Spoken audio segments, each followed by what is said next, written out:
Hi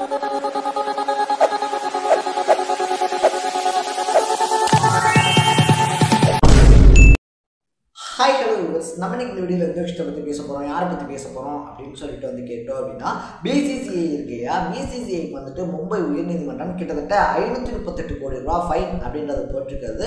பிசிசிஐக்காக இருந்தாலும் சரி, இல்லை கிரிக்கெட் ரசிகர்கள் மத்தியிலையாக இருந்தாலும் சரி, ரொம்ப பெரிய ஷாக்கிங்கை ஏற்படுத்தியிருக்கு அப்படின்னே சொல்லலாம். ஸோ கிட்டத்தட்ட 2010 நடந்த ஒரு சம்பவத்துக்காக பார்த்தோம் அப்படின்னா, அதுக்கப்புறமா தொடர்ச்சியாக கேசஸ் அப்படின்றத பிசிசிஐ நடத்தியிருந்தாலும், அதுக்கு தீர்ப்பு அப்படின்றது வந்திருந்தாலும் அதுக்கு அகென்ஸ்டாக ஒரு மேல்முறையீடு அப்படின்றத பண்ணி அந்த மேல்முறையீட்டுக்காக கிட்டத்தட்ட 9 வருஷம் அப்படின்றத பிசிசிஐ கேஸ் நடத்தி ஃபைனலாக பார்த்தோம் அப்படின்னா, உங்கள் மேலே தான் தப்பு, நீங்கள் தான் கொச்சி டக்சாஸ் கேரளா அப்படின்னு சொல்லக்கூடிய டீமுக்கு கிட்டத்தட்ட 538 கோடி ரூபா ஃபைன் அப்படின்றத தரணும் அப்படின்னு சொல்லி மும்பை உயர்நீதிமன்றம் இருக்கு இல்லையா, அதிரடியான தீர்ப்பை கொடுத்துருக்கு அப்படின்னே சொல்லலாம். ஃபர்ஸ்ட் ஆஃப் ஆல் ஐபிஎல் ரெகுலராக பார்க்கக்கூடியவங்க இருப்பாங்க இல்லையா, அவங்கள பலருக்குமே என்னது கொச்சி டக்ஸ்டர்ஸ் அப்படின்னு சொல்லி ஒரு டீம் இருந்துச்சா அப்படின்றதே ரொம்ப பெரிய கேள்விக்குறி தான் அப்படின்னே சொல்லலாம். ஏன்னா ஐபிஎல் தொடங்கி ஒரு 3 சீசனுக்கு பார்த்தோம் அப்படின்னா 8 டீம்ஸ் தான் இருந்தாங்க. ஸோ லேட்டஸ்ட்டாக தான் பார்த்தோம் அப்படின்னா லக்னோ, குஜராத் இவங்கெல்லாம் ஆட் ஆகி 10 டீம் இருக்காங்க இல்லையா. இது 2010 பிசிசிஐ பண்ணியிருந்தாங்க அப்படின்னே சொல்லலாம். ஸோ அப்படி ஒரு புது டீமாக உருவானது தான் கொச்சி டக்ஸ்டர்ஸ் கேரளா அப்படின்னு சொல்லக்கூடிய ஒரு டீம். ஸோ என்னாச்சு அந்த டீம் கூட, அதை தாண்டி அந்த டீம் ஏன் தடை செய்யப்பட்டுச்சு, இப்போ ஏன் பிசிசிஐ அவங்களுக்கு 538 கோடி ரூபா அப்படின்ற இழப்பீடு தரப்போறாங்க அப்படின்ற மாதிரி பல விஷயங்களை தான் இந்த வீடியோவில் நம்ம பேச போகிறோம். அதுக்கு முன்னாடி நம்ம சேனலுக்கு நீங்கள் புதுசாக வந்திருந்தீங்க அப்படின்னா இதே மாதிரி அப்பப்போ அப்டேட்டாக போயிட்டு இருக்கக்கூடிய விஷயங்கள், அது கரண்ட் அஃபேர்ஸாக இருந்தாலும் சரி, பாலிடிக்ஸாக இருந்தாலும் சரி, ஸ்போர்ட்ஸாக இருந்தாலும் சரி, அப்பப்போ அப்டேட்டாக போயிட்டு இருக்கக்கூடிய விஷயங்களை நீங்கள் தொடர்ந்து தெரிஞ்சுக்கணும் அப்படின்னு ஆசைப்பட்டீங்கன்னா மறக்காம சேனலை ஃபாலோ பண்ணி சப்ஸ்கிரைப் பண்ணிக்கோங்க. ஸோ ஃபர்ஸ்ட் ஆஃப் ஆல் பார்த்தோம் அப்படின்னா, நம்ம முன்னாடியே சொன்ன மாதிரி ஐபிஎல் தொடங்கி ஒரு 3 சீசனுக்கு பார்த்தோம் அப்படின்னா 8 டீம்ஸ் தான் ஐபிஎல் அப்படின்றது ப்ளே பண்ணுறாங்க. அதுக்கப்புறமா 2 டீம்ஸ் வேணால் எக்ஸ்டெண்ட் பண்ணிக்கலாம் அப்படின்னு சொல்லி பிசிசிஐ அனௌன்ஸ் பண்ணதுக்கப்புறமா கொச்சி டக்ஸ்டர்ஸ் கேரளா அப்படின்ற ஒரு டீம் பார்த்தோம் அப்படின்னா, அன்னைக்கு இலங்கையில் அதிரடி பேட்ஸ்மேனாக அந்த ஜெயவர்தனை இருக்கார் இல்லையா, அவர் தலைமையில் தொடங்கப்படுது அப்படின்னு சொல்லலாம். இந்த டீம்லையுமே பார்த்தோம் அப்படின்னா எக்கச்சக்கமான ஸ்டார் பிளேயர்ஸ் இருந்தாங்க. லைக் பிரெண்டன் மெக்லம் இருக்கார் இல்லையா, மெக்லமா இருந்தாலும் சரி, அதுக்கப்புறமா ஸ்டீவ் ஸ்மித்தா இருந்தாலும் சரி, நம்ம ஜடேஜாவா இருந்தாலும் சரி, இந்த மாதிரி பல senior players, star players Kochi டக்ஸ்டர்ஸ்ல விளையாண்டாங்க அப்படின்னு தான் சொல்லணும். ஸோ அந்த சீசன்ல பார்த்தோம் அப்படின்னா கிட்டத்தட்ட 14 மேட்சஸ் அப்படின்றத விளையாடி 6 வின்னு 8 லாஸோட 12 பாயிண்ட்ஸோட பார்த்தோம் அப்படின்னா பாயிண்ட்ஸ் டேபிளில் 8th பிளேஸ் அப்படின்றத பிடிக்கிறாங்க கொச்சி டக்ஸ்டர்ஸ்.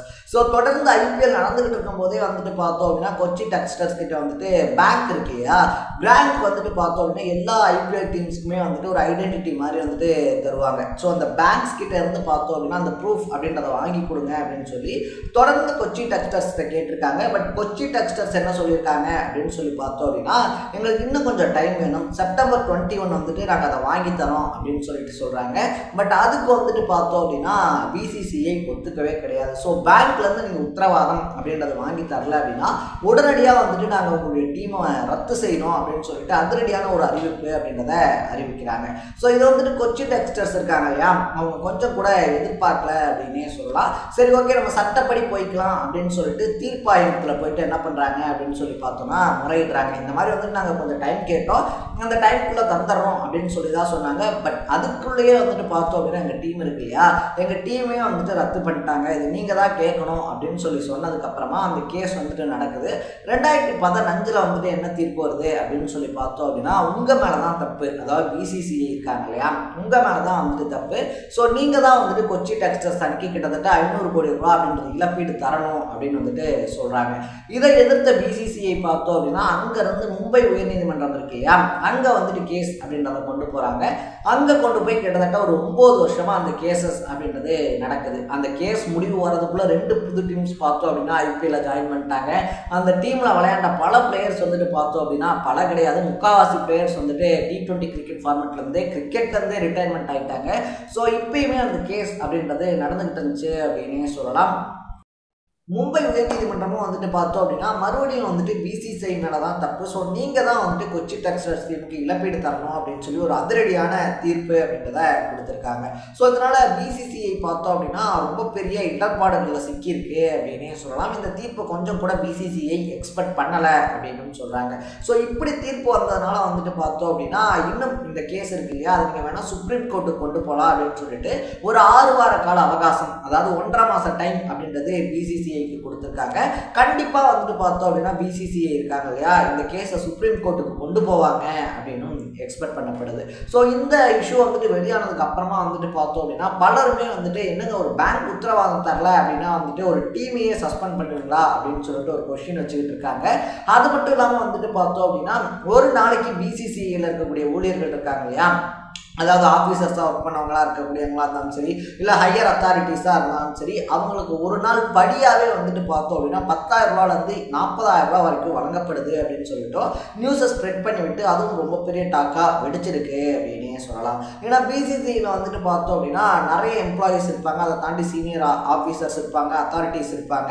ஸோ இவங்கெல்லாம் வந்துட்டு பார்த்தோம் அப்படின்னா மேட்சஸ் எங்கே நடந்தாலுமே வந்துட்டு அதை கண்ட்ரோல் பண்ணுவாங்க, அங்கே வந்துட்டு ட்ராவல் பண்ணுவாங்க. ஸோ அப்படி ட்ராவல் பண்ணும்போது வந்துட்டு பார்த்தோம் அப்படின்னா ஒரு நாளுக்கான பயண செலவுக்கு அப்படின்னு சொல்லி 10,000 ரூபாய் ஆரம்பிச்சு 40,000 ரூபாய் வரைக்கும் கொடுக்குறாங்க அப்படின்ற நியூஸும் இப்போ விவாதத்தை கிளப்பியிருக்கு அப்படின்னே சொல்லலாம். ஸோ அப்படி வந்துட்டு பார்த்தோம் அப்படின்னா ஒரு 5 நாள் ட்ரிப்புக்குள்ளே இருந்துச்சு அப்படின்னா ஒரு நாளைக்கு 15,000 ரூபாயும், 5 நாள் ட்ரிப்புக்கு மேலே போகுது அப்படின்ற பட்சத்தில் ஒரு நாளைக்கு 10,000 ரூபாயும் படியாக கொடுப்பாங்க.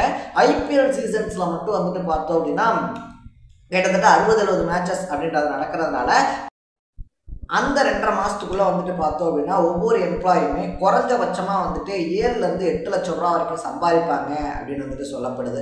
இதை தாண்டி பிசிசிஐனுடைய தலைவர், செயலாளர், பொருளாளர் இவங்கெல்லாம் ஒரு மீட்டிங் அட்டன் பண்ணுறாங்க அப்படின்னாலே 40,000 ரூபா வரைக்கும், வெளிநாடுகளில் நடக்கக்கூடிய மேட்சுக்கு வந்துட்டு போகிறாங்க அப்படின்னா 80,000 ரூபா வரைக்கும் படி கொடுக்கப்படுது அப்படின்னு சொல்லப்படுதுன்னே சொல்லலாம். ஸோ இப்படி வந்துட்டு பேங்க் உத்தரவாதம் அப்படின்றது தரலன்றதுக்காக ஒரு டீமை ரத்து பண்ணிட்டு அங்கே ஒர்க் பண்ணக்கூடியவங்களுக்கு ஒரு நாளைக்கு வந்துட்டு பார்த்தோம் அப்படின்னா 10,000 40,000 அப்படின்னு சொல்லி படி தரது எந்த அளவுக்கு கரெக்ட் அப்படின்னு சொல்லக்கூடிய விவாதமும் இன்டர்நெட்ல வெடிச்சிருக்கு அப்படின்னே சொல்லலாம். ஸோ நீங்க இந்த விஷயத்தை பத்தி என்ன நினைக்கிறீங்க?